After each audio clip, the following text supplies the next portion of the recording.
Just an unbelievable feeling, seeing all that hard work, a year's worth of effort just come to fruition. And it all kind of starts as you begin to know that you're going to win that game. And when that clock hits 0-0 and you know you're the Super Bowl champions, it starts off an unbelievable string of events. All the way up to that clock hitting 0-0, there's a tremendous amount of security at the Super Bowl. And those of you that live in town, you know how difficult it's been to travel and everything, and going to and from places. You have to have badges to go anywhere, get close to the players. And so you're thinking, we've got all this security, and there's horses around the side of the field and everything. All of a sudden, that clock hits 0-0, and there's nobody anywhere. People just mob you, jump on you. There's people trying to get you here and there, and you say, where is the NFL when we need them? But it is so different once you've won, and everybody's trying to get there for that trophy presentation and touch that trophy, and you're up there realizing we're the champions, we've done it, and you see all your group just celebrating. It's an awesome, awesome feeling. Then they take you away to a press conference, and you're answering questions. What does it feel like? What was the key plays in the game? And again, it's just a special feeling that you want to go on forever. Matter of fact, our PR guy, Craig Kelly, he and I have a kind of an eye contact signal when I'm finished with the press or I get a question, I'm really done, you know, and he kept giving that to me, and I kept saying, no, Craig, I want to keep going. For 11 years, I had to answer why we lost, what was the key play, how come we couldn't stop LaDainian, how come we couldn't stop Tom Brady. I said, you are not going to cut this one short. We might go 3 hours on this. Then you get on a bus and you go back to your hotel and you have the post-game party. And again, it's just more energy, more adrenaline. Guys are walking around hugging each other. You're crying. You're just celebrating with your coworkers, players, wives, kids. And it's just a fantastic feeling. Lauren and I left there about 3:30 in the morning. And you go back and you've got to pack your clothes because you have to have your clothes packed and outside by 5 a.m. They're going to load up the plane for you to go home. So we're sitting there talking and rehashing the game and packing and trying to get our kids ready to go. And we decide, hey, why go to sleep?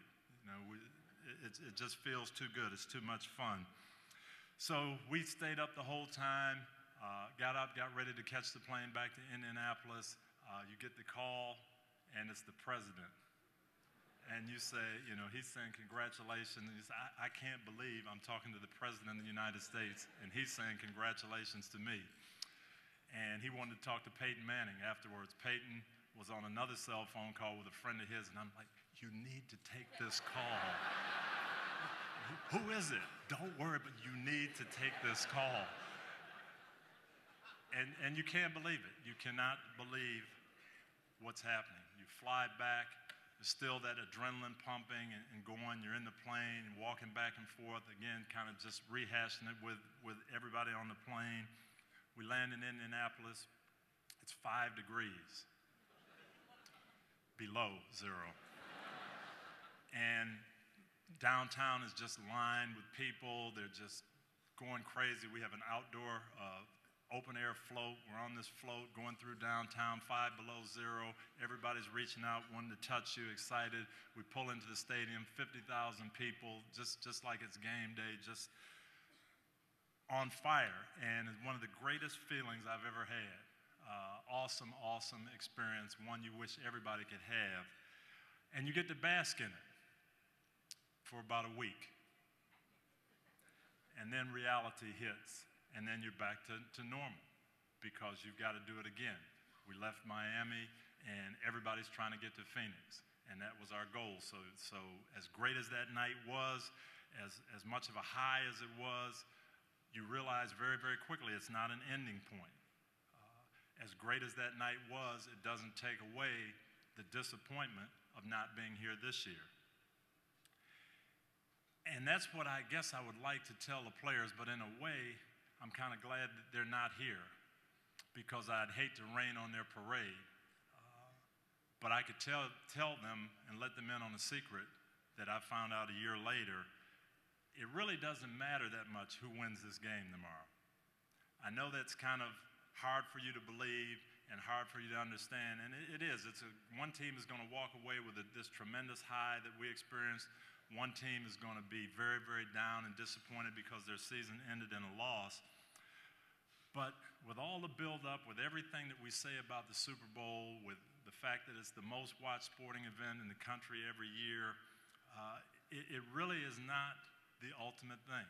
It's not the ultimate, because next year there's going to be another game. There's going to be a game in Tampa. Everybody's going to start over from scratch the same way, try to get there, go through all the emotional roller coaster, the ups and downs, and one team's going to come out on top again. And that's the way it always has been. That's the way it'll be. And that was my message to our players on Saturday night last year. After we came to the breakfast, after we practiced, we had our last meeting together before the game. I told them what I always tell them, what I tell every group that I've ever spoken to in those terms. I said, hey guys, we want to do everything we can to win this game, and I'm sure we will. But if you think that winning this game is going to totally satisfy you, or if you think that losing this game is going to kill you, you're wrong. Okay? It's a game of football. We're going to do our best, but it's not the ultimate. It's not the end of the world. We want to play hard. We want to give it everything we've got. We want to sacrifice as a group for the good of the team, but let's not make it more than what it is. And that's the attitude that we took out there. And I know when I would give that talk and tell people that before we won the big one, I know a lot of people would think, well, that's really a cop-out. You know, he says that because they haven't been able to win that big one yet. And there were a lot of people that didn't think we could win the big one because I had that philosophy. And to be honest with you, I sometimes wondered if I would feel the same way after we did win it, and after we got through that excitement and all that energy that I just described.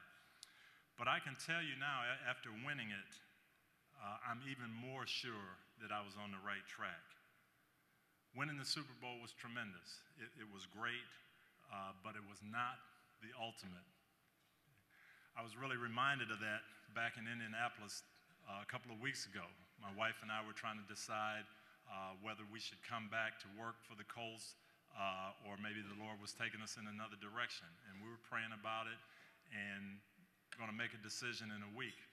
Our local sports writer, our columnist, had an article in the paper while we were trying to decide, and the gist of the article was we ought to let him go.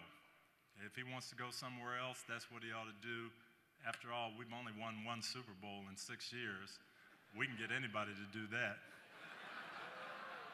And that was his comment. And although I didn't think they should just kick me out the door like that, I did realize that he was right about one thing. Life goes on.